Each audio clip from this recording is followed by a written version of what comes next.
नमस्ते students, this is Rajni Arora and welcome to level up academy. तो आज हम क्या करने वाले हैं, आज हम कुछ इडियम्स सीखने वाले हैं। एक पार्ट हम इसका कंप्लीट कर चुके हैं, ठीक है। तो ये इडियम्स की सेकंड क्लास है। चलिए स्टार्ट करते हैं। कुछ इंपॉर्टेंट इडियम्स जो कि आपके एग्जाम पॉइंट ऑफ व्यू से बहुत बहुत ज़्यादा इंपॉर्टेंट है, तो अच्छे से देखिएगा। सबसे पहला है अ रेड लेटर डे। हाँ, एक चीज़ मैं आपको पहले बता देती हूँ कि हमने कुछ थीम लिया है, जैसे कि कलर्स इडियम्स बोल सकते हैं, कलरफुल इडियम्स। कि कल हमने जो इडियम्स किए थे वो वाइट बेस को लेकर किए थे, मतलब वाइट कलर के ऊपर किए थे। आज हम जो करेंगे वो रेड और ग्रीन के ऊपर होंगे, ठीक है। तो इसलिए थोड़ा सा लिया गया क्योंकि ईजी हो जाता है इनको लर्न करना, अगर हमें एक आइडेंटिटी मिल जाती है तो, ठीक है। तो चलिए, थीम क्या है हमारा, रेड और ग्रीन। चलिए देखते हैं ज़रा। A red letter day. Red letter day बहुत ही इजी है लेकिन बहुत इंपॉर्टेंट कहूँगी मैं इसे, ठीक है। बहुत बार पेपर में पूछा गया है। रेड लेटर डे इडियम मतलब कि इम्पॉर्टेंट डे। आपकी लाइफ का कोई भी दिन, जैसे आपकी जिस दिन आपका पेपर क्रैक किया आपने, आपका जॉब में सिलेक्शन हुआ, आपकी लाइफ का कोई भी ऐसा दिन रेड लेटर डे हो सकता है जो बहुत ही ज़्यादा इंपॉर्टेंस रखता है आपकी लाइफ में। तो the day when I got this job was a red letter day for me. जब मुझे ये जॉब मिली तो वो दिन मेरे लिए बहुत ज़्यादा इंपॉर्टेंट दिन था, ठीक है। Next, to paint the town red.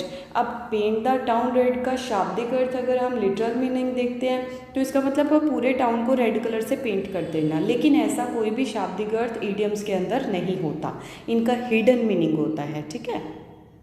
देखिए ज़रा, to paint the town red का मतलब होता है सेलिब्रेट करना, रिजॉइस मतलब खुशी मनाना, ठीक है।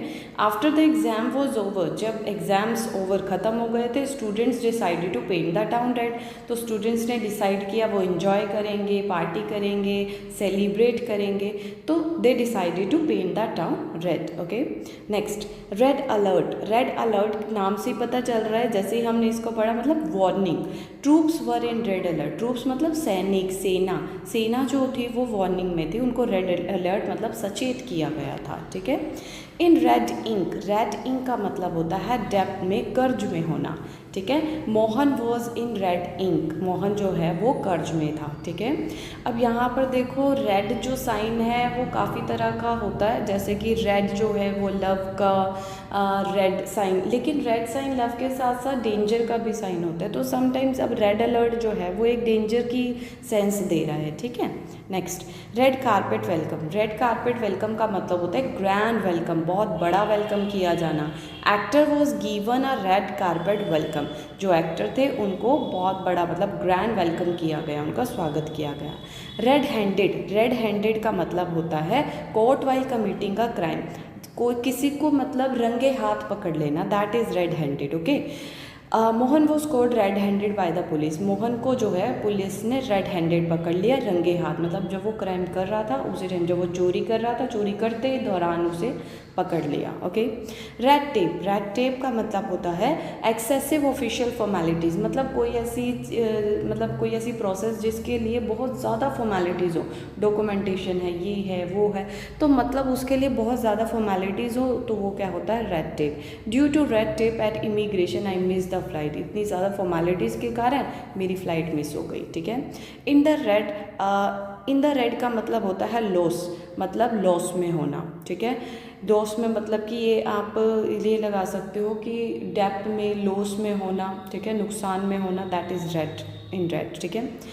इसका एग्जाम्पल दिया गया है, due to negligence of the company was in red, मतलब नेग्लिजेंस के कारण कंपनी ने अच्छे से वर्क नहीं किया तो उसके कारण वो क्या है, लॉस में है। अ रेड फ्लैग। रेड फ्लैग का मतलब होता है signal that something not working properly और करेक्टली। यहाँ और गलत है जो सबसे पहले लिखा हुआ है, ठीक है। तो चलिए, एक ऐसा सिग्नल जिसका मतलब है कि कोई भी काम सही से नहीं हो रहा है और करेक्टली नहीं हो रहा है, that is red flag. Fallen tree along the road raised a red flag for the safety inspector. अब जो मतलब जो रोड्स के आसपास जो हैं जो ट्रीज़ गिर रहे हैं वो एक तरह से रेड फ्लैग है। रेड फ्लैग मतलब एक सिग्नल है कि काम सही से नहीं हो रहा है सेफ्टी इंस्पेक्टर्स के लिए, ठीक है। ग्रीन आइड, अब देखो ग्रीन आई से ग्रीन कलर से स्टार्ट हो रहे हैं। सबसे पहला है ग्रीन आइड। ग्रीन आइड का मतलब होता है जेलस, एनवियस, मतलब ऐसा पर्सन जो आपकी अचीवमेंट से जलता हो, ठीक है। We should guard against, guard against का मतलब होता है सावधान रहना। We should guard against green eyed friends, कि हमें ग्रीन आइड मतलब कि जेलस लोगों से, जेलस फ्रेंड्स से जो हमारी अचीवमेंट से जेलस होते हैं उनसे सावधान रहना चाहिए। इन ग्रीन का मतलब होता है इन एक्सपीरियंस्ड, इन एक्सपर्ट, मतलब कि ऐसा पर्सन जो फ्रेशर है, जिसको अनुभव नहीं है, that is in green. He is rather green and will not able to, ये नॉट एबल आएगा, ठीक है, not able to operate the machine, मतलब वो ग्रीन मतलब इनएक्सपीरियंस है और उसको मशीन ऑपरेट करना नहीं आता है, इनएक्सपीरियंस्ड है, ठीक है। Get the green light, get the green light का मतलब होता है गेट द परमिशन, परमिशन मिल जाना किसी बात की। I got the green light to start the project, कि अब मुझे परमिशन मिल गई है इस प्रोजेक्ट को स्टार्ट करने की। ग्रीन बेल्ट, ग्रीन बेल्ट का मतलब होता है an area of field and trees, मतलब ऐसा एरिया, देखो ग्रीन बेल्ट का मतलब है ग्रीनरी से, है ना, ग्रीनरीज हर जगह पे जहाँ पर ग्रीनरीज होगी तो वो ग्रीन बेल्ट होगा। ऐसा एरिया जो मतलब फील्ड और ट्री से घिरा रहता है। Mohan's house is in green belt area, कि मोहन का घर जो है वो ऐसे एरिया के अंदर है जहाँ फील्ड्स हैं, जहाँ ट्रीज़ हैं, okay. Next is green thumb. Green thumb का मतलब होता है स्किलफुल इन गार्डनिंग, गार्डनिंग के अंदर काफ़ी ज़्यादा इंटरेस्ट है, काफ़ी ज़्यादा वो टैलेंटेड है, तो Radha is green thumb. Green thumb मतलब कि वो गार्डनिंग में बहुत ज़्यादा स्किल्ड है। Grass is always greener, grass is always greener on the other side. Grass is always greener और द अदर साइड का मतलब होता है a person who is always dissatisfied, मतलब एक ऐसा पर्सन जो कभी संतुष्ट हो ही नहीं सकता है, जो ऑलवेज डिससेटिस्फाइड रहता है। कैसे, कि उसको यही लगता है कि दूसरा जो है उसकी पोजीशन ज़्यादा अच्छी है, वो ज़्यादा कंफर्टेबल है, तो अपने आप को हमेशा नीचा देखते रहते हैं, तो ऐसे पर्सन्स कभी भी सेटिस्फाइड नहीं रहते।